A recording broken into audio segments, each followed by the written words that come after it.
Sean McFate is a strategist and expert on international relations. He is a senior fellow at Atlantic Council and professor at Georgetown University's Walsh School of Foreign Service, Syracuse University's Maxwell School, and the National Defense University's College of International Security Affairs. His career began as a paratrooper and officer in the US Army's 82nd Airborne Division. He served under Stan McChrystal and David Petraeus and graduated from elite training programs such as Jungle Warfare School in Panama. Sean has held many roles in a long and distinguished career, including private military contractor, business consultant, and author of several highly successful books, including The New Rules of War and Goliath, Why the West Doesn't Win Wars and What We Need to Do About It. Dr. McFate is a consultant to the Pentagon, CIA, and Hollywood. His writing has appeared in the New York Times, Washington Post, and Wall Street Journal, and he's been interviewed on CNN, Fox News, MSNBC, BBC, NPR, Vice on Home Box Office, and the Discovery Channel. I'm sure I've left a ton of stuff out there, Sean, but welcome to the channel. Thank you so much. It's wonderful to be on. Well, let's really start from the current perspective of full-scale war in Ukraine. And let's maybe get your perspective. Is this something you were anticipating was going to happen? Or were you with many analysts who didn't think such a war in the 21st century was conceivable? I was with the bulk. I didn't think that Russia would invade Ukraine in a 1940s blitzkrieg style of warfare. I mean, they had achieved so much success in Ukraine in 2014, in Syria, in Chechnya, in Georgia. I mean, and the way they did it was not an overt conventional war. It was what I call sneaky war. And to see them, Putin, who had really been, to some extent, a very clever strategist, take Russia from the dirt of the 1990s into what it is today, and then essentially blow it all in February 24th, 2022 on an ill-advised conventional war was, to my thinking, inconceivable, to borrow a phrase from a good movie I like. So you think this is out of character? Because this is something I've actually heard quite a lot, and which is why I think many analysts, and in fact, many critics of Putin in Russia were also predicting that this was not going to happen. I mean, many of the leading commentators were saying, no, it's a bluff, it's a negotiating tactic, because really he moved from, as you say, a highly successful hybrid war strategy to full-on conventional war. What do you think drove that out of character behavior? I don't know. I mean, this is the big question. I mean, the two big questions for me are, why did Putin do this? Because he's not, I don't think of him as an unintelligent person, but this catastrophic level of miscalculation seems a little out of character. And the second is the question of nukes and if, when he might do that. And I don't know, but how he did this and why, maybe he's always been kind of a little bit irrational, but he fired all of his best advisors. I mean, we could speculate all day, or at least I could. I'm sure there might be experts out there in the West who are much closer to him and his inner circle than me, but for the life of me, I have no idea. I mean, I am gobsmacked in this. And they've paid the predictable price. I mean, nobody fights conventional wars anymore because they don't deliver victory. And the proof of the pudding is in the eating. I think the actual, that 40-mile-long Kiev convoy, quote, moving, unquote, to Kiev is a apt metaphor for the conventional war phase of what we're seeing this past year. So have you heard any compelling theories? It's just a concoction, he was in a bunker during COVID. He's been isolated. He's talking to fewer and fewer people. I think on the Russian side, it's an interesting point to say that a couple of years ago, prior to COVID, you could actually speak to people who are outside the regime, and they'd give you a reasonably good idea of what the thinking was within the elite. And even within Putin's inner circle, they'd have ways in to at least sort of, figure out the game plan. But in the last 2 years, we're back to criminology, which is people just sort of reading the tea leaves, trying to guess, because he's burned through or isolated himself really from all these different strata advisors. The liberal economists have all sort of been pushed out or fled. Yeah. I mean, if you look at the history of strategic intelligence failures, whether it's, Pearl Harbor or the fall of the Berlin Wall or 9/11, or we have to go invade Iraq. I'm talking from a US perspective here. One of the symptoms are many. You have a decision maker who's surrounded himself with sycophants, and those sycophants are largely, succumbed to confirmation bias, herd mentality, selection bias, all of these things. So I would imagine there's some combination of that, but like you say, we're criminology at this point, it's a black box. I don't know. And I think, that circle he surrounds himself with, I think even the liberals are relatively nationalistic, but of course he's distilled that down to a hardcore of people who hold pretty extreme views. They've read a lot of history, a lot of nationalist, imperialist history, some of it even fascistic thinking, genocidal thinking in relation to Ukraine, and they've become steeped in this kind of stuff. Whereas previously he might have used that or leveraged it to sort of balance the different wings of his government and the different forces in society. I kind of suspect he's bought into ideology. He's gone from being a pragmatist, pushing where he can, using force and hybrid war to test, where the boundaries lie, where the limits on his power lie. Now he seems to be acting in a more ideological fashion. I don't know if that rings true for you at all. It does. I mean, there's the ever-rising presence of Dugin, who, 10 years ago was seen as, I think, more of a fringe thinker to being more of a central thinker, at least in Putin's world. This is a legacy item for Putin, reunifying the Russian Empire, and you can't do that without getting Ukraine under one's thumb. People have told me he's dying of cancer. I mean, there's all sorts of rumors out there that might also be driving this, but ultimately it really does feel like a black box, and that can be it's amusing in some ways for parlor game guessing, but also it's a very dangerous time to be a decision maker in the West. And it also, I think one of the reasons people are asking these questions is to figure out whether he's a rational actor, figure out whether he's still making strategy-led or information-led decisions rather than, well, goodness knows, extreme ones. Do you think he now knows that he's losing? Do you think he's now demanding more accurate information? Or the people who surround him are just terrified of telling him the truth? Well, I do know that from people I've talked to, that heads have rolled in the GRU and other places on multiple occasions. And I think that, who's gonna tell the boss the bad news? If there are a precious few of those people left, then he might make a rational decision based on the very limited, the bounded rationality, as they say in social science, of what he knows to be true.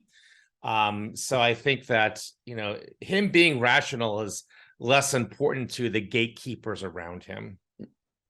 And could it be that his rationality or the frame of reference he has for making a rational decision is so far removed from our rational decision-making process or the points of reference that we have as Western democracies, that it becomes very difficult to know what for him is rational or not? Yeah, I mean, this is the problem of North Korea too, right? I mean, we look at what North Korea does and it looks completely irrational from our perspective, from our frame of reference, as you put it aptly. But if we can enter into their start point, their frame of reference, then what they're doing matters, is largely rational. And ultimately, we are not we are not rational human beings the way that some, say, economists would like us to believe. So at least not in the realm of international relations and politics. And, if his rationality is the fundamental and inalienable greatness of Greater Russia and his destiny to unite it, a la, former great czars, then rationality at that point becomes a limited exercise. And it's not just Putin. I think, a lot of leaders in Europe and North America, we can pick them. It's not just purely rationality. It's culture, identity, fate, ego. The Greeks might call it hubris. All of that is at play here. And that's why it makes it so difficult when so much power rests in one individual who is largely obfuscated from international public scrutiny. And of course, he's placed so much emphasis, so much of his personal capital has been placed on achieving these goals, these visions, whether you agree with them morally or not. It's true that a large number of Russians have bought into the objectives that he has put forward. Is it now inevitable that using conventional warfare, at least, he will not meet any of those objectives? I believe so. I mean, I wrote this book called The New Rules of War. In the United Kingdom, it's called Goliath, Why the West Doesn't Win. And it's 95% the same book. Goliath is written, it's less US-centric, but it lists 10 new rules or principles of modern warfare. The very first one is conventional war is obsolete. It had a beginning, which is Napoleon. It had a middle, which was ironically the Crimea in the 1850s. And it had an end in 1945 with the dropping of an atomic bomb. I mean, nuclear warfare between great powers makes conventional warfare obsolete between great powers. Because a conventional war could last just a few minutes before it goes nuclear and Armageddon. So I think that he was doomed. The moment he launched a conventional war, he was doomed the same way like Al Qaeda or ISIS was doomed when they launched a conventional war to take Syria and northern Iraq, and they made Mosul, one of their, and Raqqa their capitals. All they did is put a target on their back.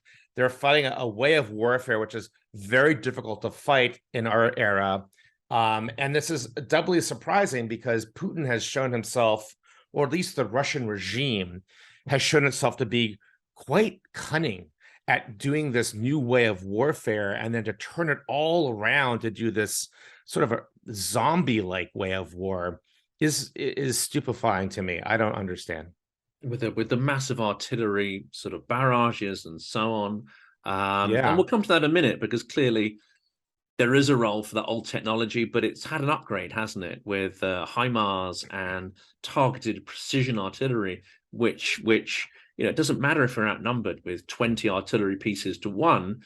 If you are able to better target them within a country the size of Ukraine, which is just phenomenally massive, you've got a bit of an advantage if you're agile and better targeted using even limited munitions.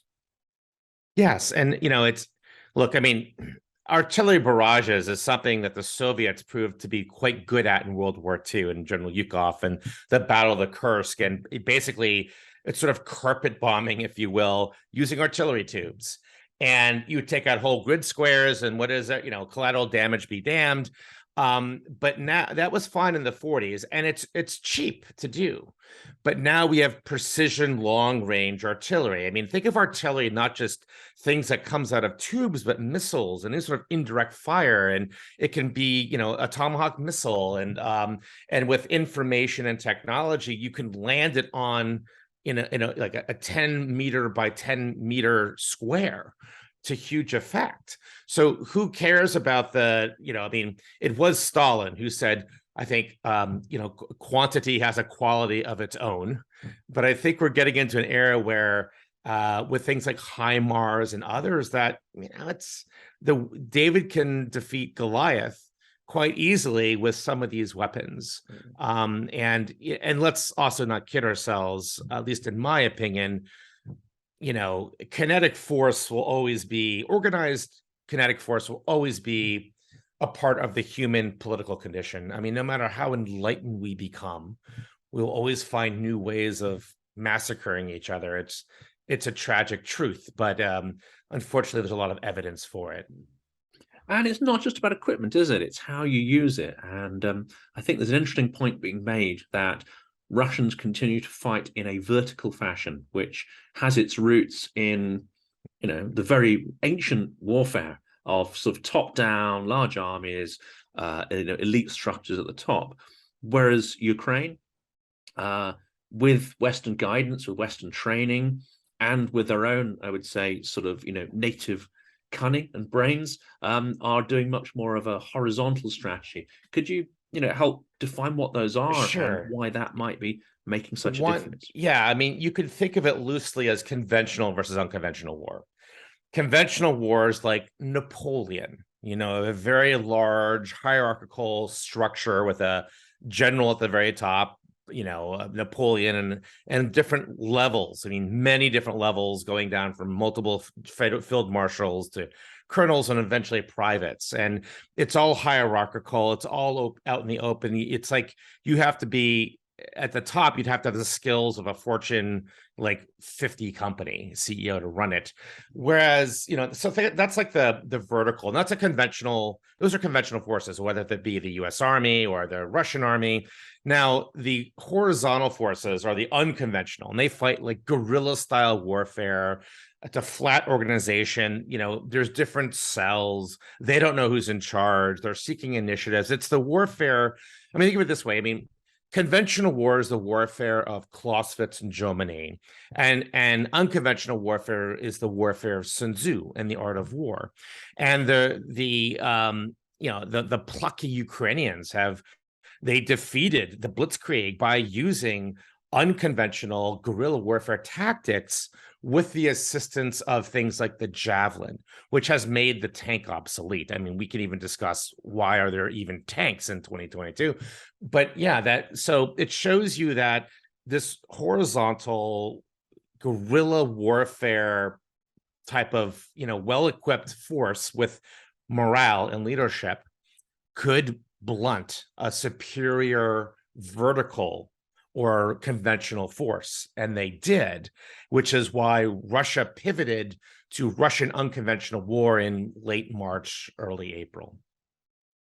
And of course, we're seeing a further pivot now, aren't we, with the erosion of that Eastern Front. Now we're seeing a move to far more terroristic tactics, to taking out civilian infrastructure.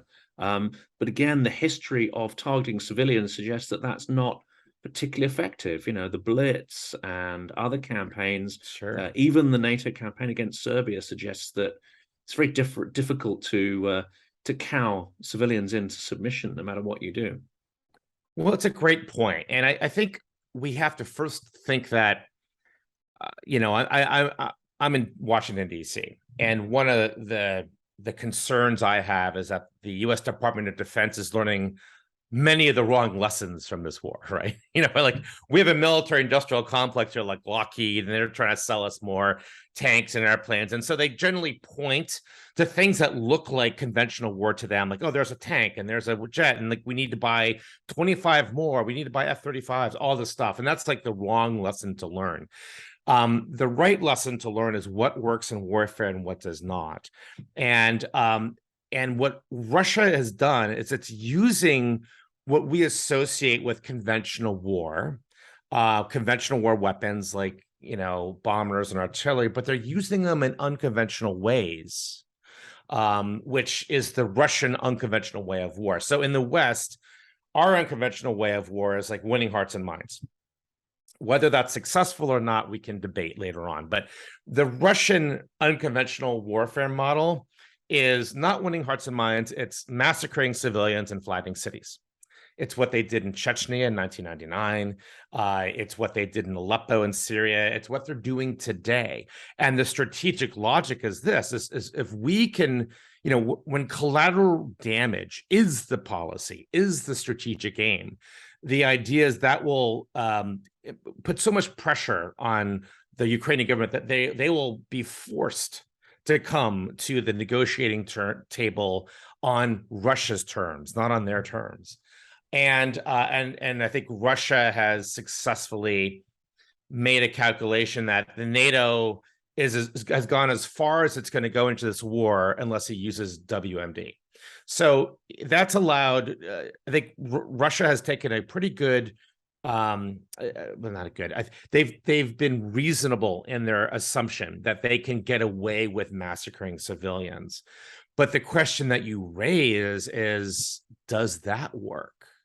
I mean, you could argue that in Chechnya, it kind of did work. Well, maybe not, because it kind of drove the Chechens into a big insurgency phase. But can you massacre people who don't have an alternative way out?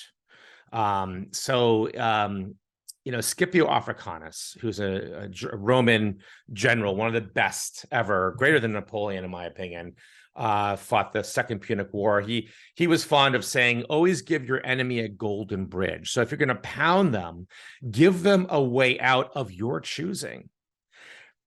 Russia's not done that with Ukraine. So in many ways, the Ukrainians are, it's like, we either take it here or we surrender and take it later. But either way, we're going to take it. So let's get on with it. This is it. This is the the ideological aspect, which seems to be what's driving Putin, and that is assumptions that are not true. That Russians are the same as Ukrainians. That they were going to come over and surrender. That that democracy actually is a falsehood. I mean, I think he genuinely believed that yes, everyone voted for Zelensky, but they're going to have absolutely no loyalty to that. He's going to run.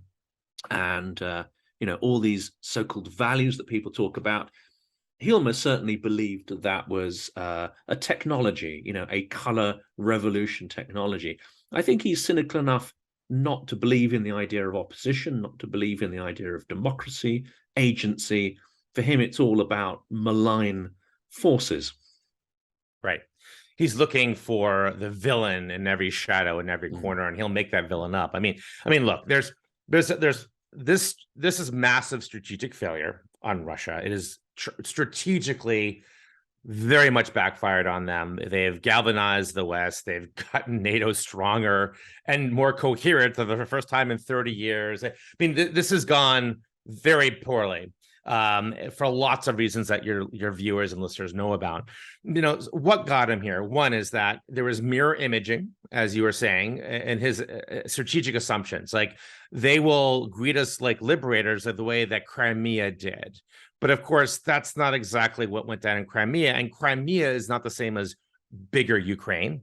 But let's be honest, the United States made the same assumptions when it went into Iraq in 2003. Like, we'll be greeted as liberators, like it's post-Anschluss or nonsense like that. Two is they had a lot of selection bias. They tended to look at Russian sympathizers in Eastern, like the Donbass region or Crimea, rather than Western Ukraine or Kiev.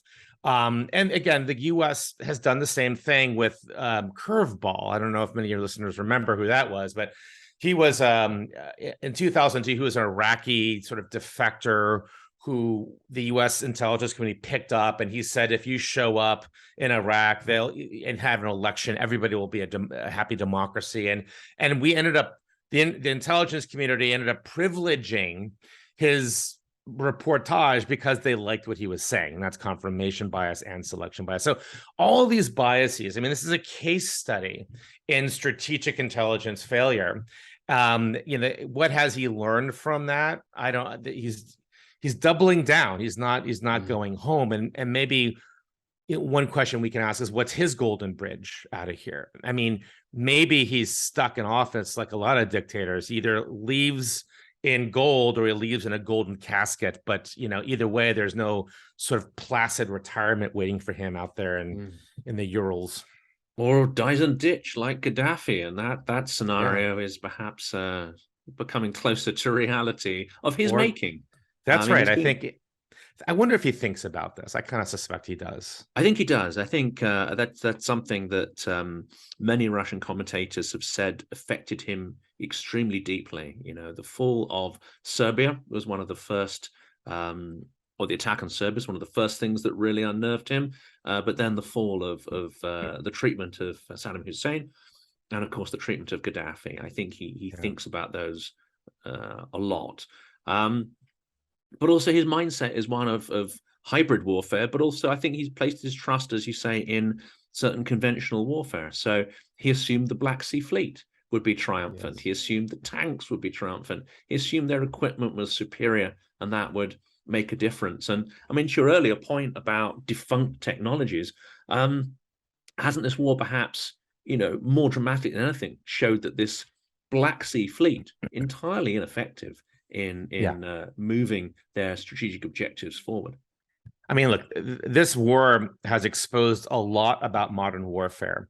And again, one of my fears is that Western capitals may be learning all the wrong lessons. So what has it exposed? It is exposed that conventional warfare is inferior to unconventional warfare in the 21st century. Why? Because we live in an information age, and unconventional warfare weaponizes disinformation. And if you think about it, we think of Russia as a disinformation superpower, got totally outflanked by small Ukraine. And Zelensky, who everybody thought was a joke, turns out having a professional comedian actor as your president is not a bad deal in this type of era. So the first is it belies the sort of the inherent assumed superiority about the utility of force, that the utility of force can conquer all. It didn't. It didn't in Iraq, Afghanistan. It didn't in Syria, and it's not happening in Ukraine. The second is, what is the utility of modern navies, right? The third is, what's the utility of a battle tank, And the fourth is, where was the cyber attack? I mean, everybody's always talking about the cyber warfare, cyber Pearl Harbor. Where has it been? It's been nowhere. And people would say, well, you just can't see it. And my response is, if I can't see its effects, then it's useless. So, I mean, there's a lot of lessons here. In some ways, I wonder if it's a little bit like the Spanish Civil War, the 1930s, that it was sort of as a prototype of wars to follow. I'm not sure I'd go that far, but it's worth considering. I mean, like Guernica and the first instance of aerial bombardment, and now we're seeing the first use of drones. And even though it's fairly dramatic, it is just nascent, isn't it? I mean, we haven't seen a full, Kursk equivalent of, mass drones attacks, but that's going to come, isn't it?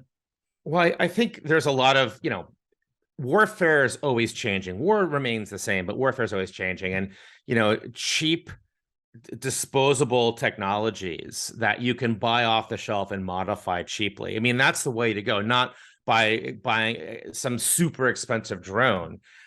People can control it from an iPhone. There's ways you can fight that back. But the problem is that these types of technologies are very cheap and easy to buy and spread, and they're very expensive to suppress. And that is why they are effective. I mean, at least right now. That might change in 10 years, but it's very hard to defeat disinformation. It's very hard to defeat drone swarms. By the time you do, it might be too late. And people, of course, are fighting differently for different types of objectives. It's not some sort of conventional war battlefield objectives. Controlling territory is important, but not as important as other things. Although this war has shown a lot of the world that territory still does matter too. So to be fair, it's still quite a 19th or 20th century objective, isn't it, though? Placing value in land in that way. That's not the true economic value in the 21st century that you want to dominate. No, I mean, the 19th century placed value on territory for two reasons. One is that it was an agrarian economy. So if you want to control resources, you had to control land. And the second is because it was tied to Westphalian sovereignty rather than say papal sovereignty or something like that. So those who had sovereignty were secular kings and princes and queens tied to land. We've seen, however, that we don't live in an agrarian society like we used to, that there's other things that there are multinational corporations which are more powerful than many countries in the world. I mean, there's many things far more valuable than land, unless you are a Ukrainian living in Ukraine, right? But I mean, the point is that I think war is more than just the control of territory. And also there's a lot of other things going on. This is also very much of an internationalized conflict in ways that, say, warfare in Darfur is not. We can talk through that, but it is interesting. This is it's a great case study for what might be the future of warfare. And of course, many people, I mean, especially on the left, will say, well, why is everyone so concerned about Ukraine? They didn't have the same concern for Yemen and for all these other territories which have gone through terrible things. Having said that, I think in the longer perspective, isn't it true that this is the first war since the Second World War where fundamentally a large power has destroyed the territorial integrity of another? So it's on a different strategic plane, isn't it? Yeah, I think, it's a debated point. I think that there's some good and bad aspects about this interest in this warfare. I mean, I spent a lot of time living, working, and frankly, private soldiering, can I use that term, in Africa.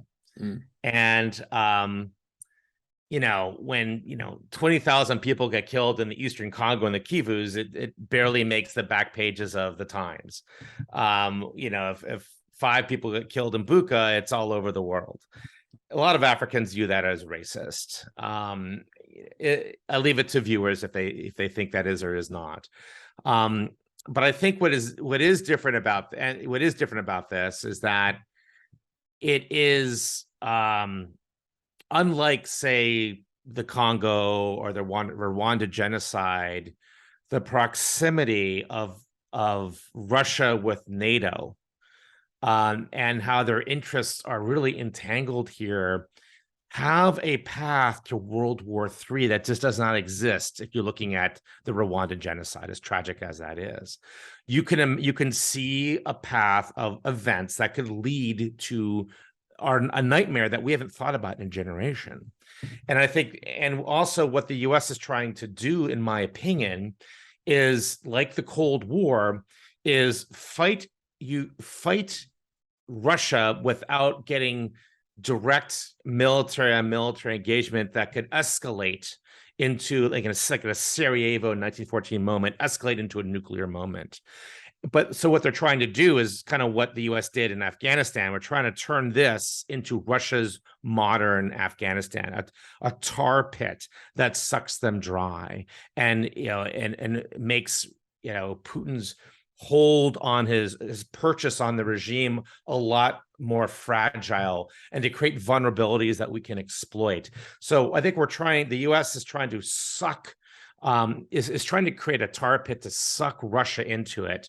And I think this is one reason. I'm speaking speculatively, I'm not talked to Jake Sullivan or whatever, but that the US could be giving a lot more to Ukraine, but has chosen not to. Is they want to keep it rolling, if you will. In some ways, a little bit like the Iran-Iraq war. And I'm not saying it's ethical or it's good. I'm not saying it's the policy, but you can see an argument for it and a historical pattern for it. I mean, that is one of the crucial arguments I've seen on those who, tend to have an extremely negative point of view there, who tend to almost, parrot Kremlin talking lines. But it's an interesting one nonetheless, isn't it? As to whether it's definitely a fact that we could have supplied a lot of heavy metal a lot sooner. Even prior, and fast track that. I mean, Germany also is probably even more behind on that, as has been pointed out. Is it being done out of fear of escalation from the Russian side, in the hope, in Germany's case, that you can reestablish economic relationship with Russia? I mean, that maybe is the benign way to look at it. The tar pit, certainly. I mean, that in reality is what's happening, isn't it? I mean, the Russian army is only grinding itself to dust. Right. I mean, I think you could make an easy and strong argument that we could have been the US could be a lot more forceful, helpful, sooner, including during the sanctions phase before February 24th. I mean, we could have taken a much, if we, there were things that the U.S. could have done that were a lot more aggressive. And you could say, like, look, we don't want to tempt fate. It's too risky. And that's okay, too. I respect that. I mean, it's like sort of, it's like the parlor game of like what's going on Putin's head. I don't really know. I was not in the room in the Oval Office when it was decided. We're playing White House tology or whatever they but I do think that there's an element here about let's keep Russia grinding down. Let's not make it too easy for them to give up and leave. Let's as Churchill said, I think, never let a disaster go to waste, to paraphrase. I mean, that would be an extraordinary sort of strategic thing to do, and that could badly backfire at some point. Oh, yeah. Having said that, one of the things the Soviet Union always accused the West of was not launching, D-Day soon enough in order to weaken the Soviet Union. So there is some history of that strategy. That's right. Yes. I mean, I think, and it's not just a U.S. Western. I mean, it's a strategy as old as dirt. You have allies that are fighting and, you're not really fans of them. And, I mean, look at Chairman Mao and like the communists during World War II were fighting a lot less than the nationalists when they were fighting the Japanese. I mean, it's just, it's very realpolitik, I suppose. Absolutely.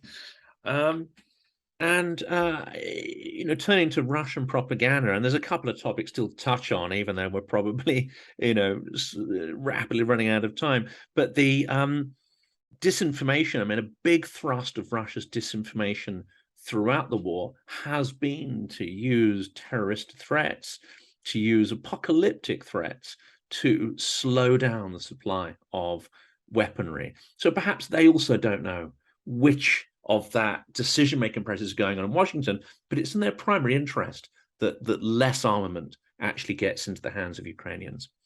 They are, and I think we're back to the Cold War, where your miscalculation can be fatal for the globe.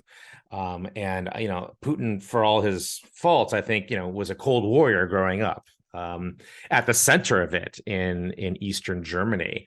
And so is Biden. I mean, this is the one thing in the U.S. in domestic politics. There's a lot of concern that he and others are just too old for the job. But in some ways, I think it's good. I mean, he got his career started in the early 70s, and he was been foreign relations, and he knows. I mean, like when people were in the U.S. were like members of U.S. Congress were demanding a no-fly zone over Ukraine.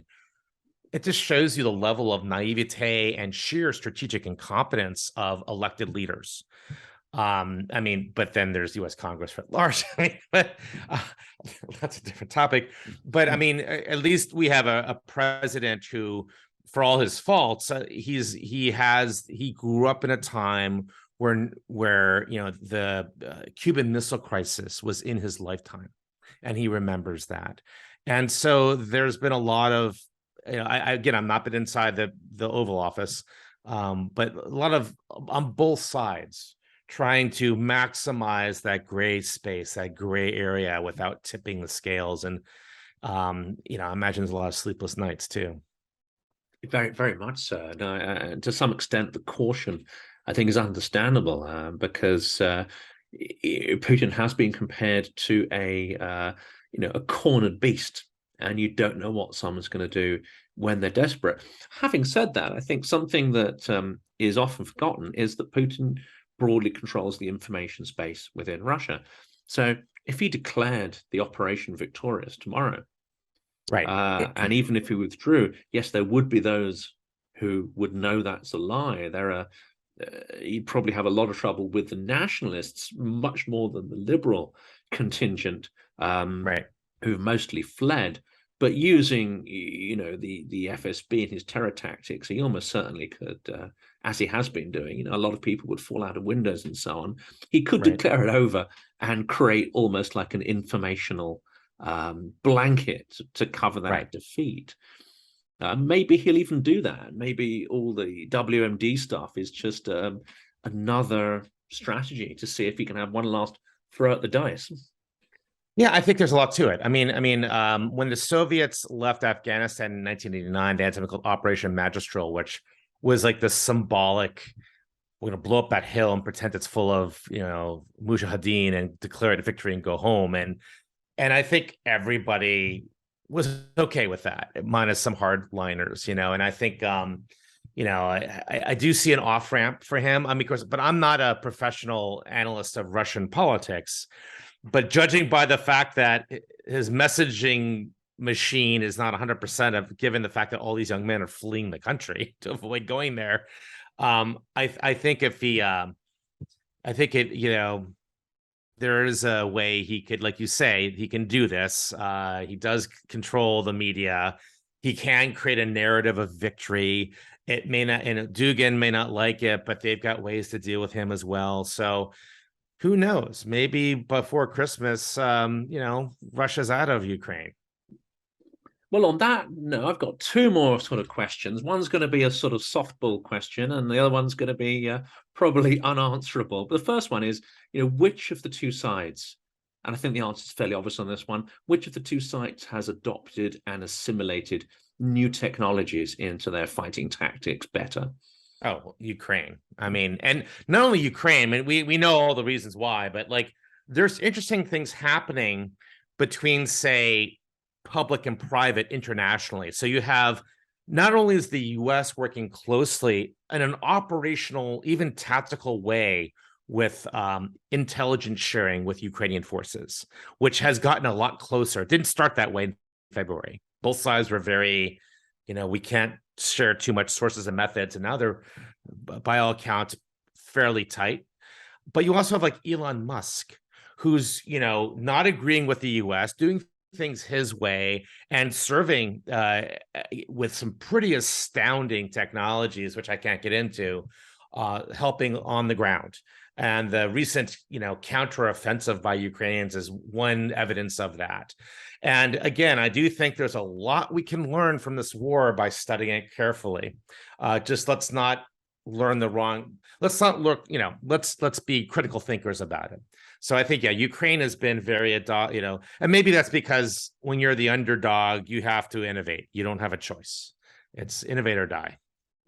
And then that's an interesting one. And I observed this in the information war. As you know, I've interviewed a lot of Ukrainians who've been innovating techniques to counter or immunize their society against, disinformation, because disinformation, as was shown when Kherson fell, if your enemy has assets, agents, paid agents, corrupt politicians, and this massive information assault, which is actually successful, then you can actually take a town almost without a bullet being fired, which is what happened in Kherson.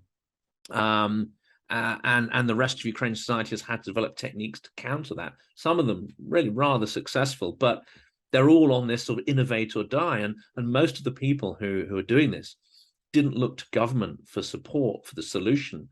Rather the opposite. They were like, well, government isn't going to solve this. What can we do? Right. And, that's kind of rare in history. If you ask me, I don't think that's the norm. And I think that's kind of why it's been very easy to rally around the Ukrainian people from many people in the West versus other beleaguered people, is that the Ukrainians have this FU attitude that I think we all admire, and they're making it happen.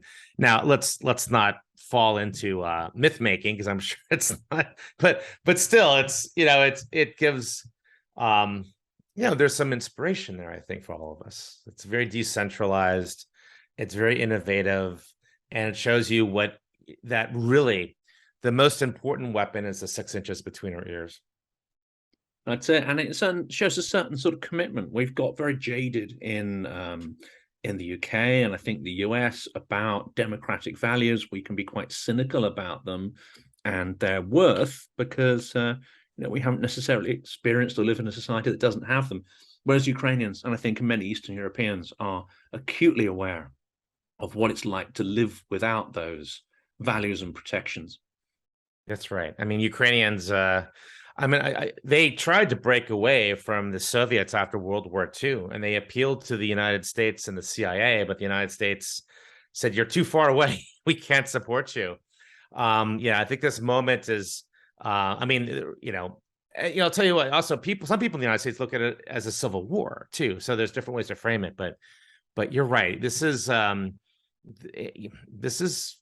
important. It's also playing into American politics too. But in an era of cynical and jaded Westerners, this reminds us of what's at stake.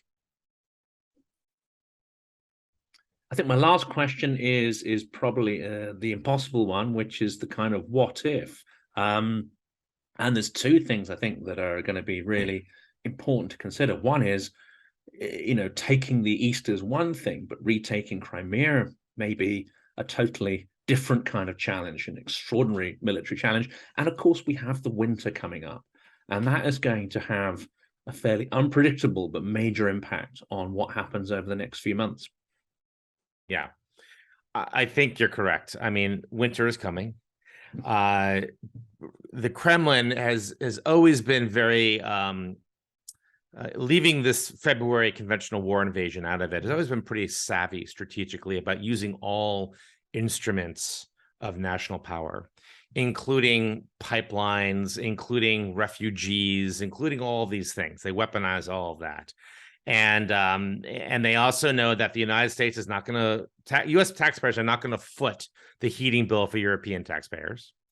And that, some countries in the EU, Germany and Austria and Italy, and to some extent France, have really made, had some very naive policies going back to the 1990s, which in the 1990s, there was this euphoria that if we all become interdependent economically, then we will not go to war somehow. And I think that there's something to it, with, Russia, China and the US have a sort of a mutually assured financial destruction pact going on, but still they will do it. This happened in World War I and the lead up to World War II. So, Germany had this approach that if we are mutually connected at the hip economically, we're less likely to go to war. And they've come to rue that now. So I think that there's a lot of quivers, arrows in the quiver of Putin still. And there's always the shadow of a nuclear war situation, either limited, which, let's not forget, nuclear war is as theoretical as cyber war. We still don't know what it looks like. There's been lots of conjecture over the last 70 years. There could be a full one. There could be a limited one. There could be all sorts of things. And then also, if you break that nuclear taboo, then will other countries feel more liberated to use nuclear weapons just as a big bomb? So there's a lot actually at stake here. But this winter, you raised there's a specter here that we have to be concerned about. I don't want to be so cynical of, expect the worst, plan for the worst, hope for the best. I guess you could do that, but it's such a dismal worst. I don't know. And there may be little you can do to prepare for that. Whether they blow up the dam has been speculated, or they plant a dirty bomb, or they cause a meltdown in one of the nuclear reactors in a kind of scorched earth. That might be one scenario under which they fully withdraw from Ukraine, but despoil the country that they can't possess. I think that is certainly a fear. The other fear, of course, is that Russia itself will collapse. And as much as there are people in Western governments, some Western governments who that might for them be the big dream, I don't think any of them have planned for what to do or what comes in the place of a fragmented, unstable Russian territory. It's we've been here in the 1990s, and we forget that. I think there's too much Fukuyamaism out there, named after Frank Fukuyama, who is a political scientist. He's like the Bernie Madoff of political science, in my opinion. But it's too easy for euphoria to eclipse rationality, which makes it in some ways the most dangerous of all options. If you have, to say it's not just Putin who goes away, but sort of the regime starts to disappear, and then Belarus goes weird, and all, that whole, what comes out of that specter, 30 years ago, we recall this. And So I think that it would be naive to say that is wholly a good and welcome thing. It's like nobody wants North Korea to implode either for this reason. As awful as that regime is, the alternatives look kind of even worse for all actors nearby, all neighbors. And so I can also see that maybe as the second worst outcome. The first worst being like a Cuban Missile Crisis. But I'm hopeful. I remain a little bit hopeful that we're not going to end that way. But I think it's going to be I predict it's going to be a difficult winter for some in Eastern Europe and Central Europe. I mean, that is I think realistic, but quite depressing note to draw it to a close on. And so sorry, you did pick the topic, but yes, I did pick the topic. And in truth, I've spoken to about 50 people now. I don't think any of them have come up with an optimistic scenario for how this ends. I mean, the most optimistic, of course, is Ukraine regains its territories and starts to rebuild. That is potentially one of the positives, but we're maybe still quite a long way from being able to realize that scenario. Yeah. Well, Sean. Well, it'll on it goes, but I do think that this is a war that people should learn from, because I think it points more to the future than, I mean, in some ways, at least anyway. I think there's the Ukrainians have given the world a lot of hope, because who on February 24th thought that this would still be going on 7-8 months from now? I mean, all those even American retired generals on TV saying they'll be over by Thursday. I mean, it shows you that, the enemy gets a vote too, and that nothing really is predictable in one of the most complex of all human endeavors, which is armed, organized conflict. And that to an extent is uplifting, to think that Ukraine as the underdog is still in the game and actually has gained the upper hand. I mean, it's an extraordinary story that will go into the textbooks, I imagine. And you'll, I'm sure, be writing one of those textbooks. Yeah. Well, it is a David versus Goliath story, and who doesn't like David? Well, thank you so much. We'll put links to your excellent books into the description of this video. I strongly recommend people to check those out. Absolutely fascinating. And of course, they help to understand what's going on in the world now. And thank you so much, Sean. Thank you very much for having me. It's a pleasure.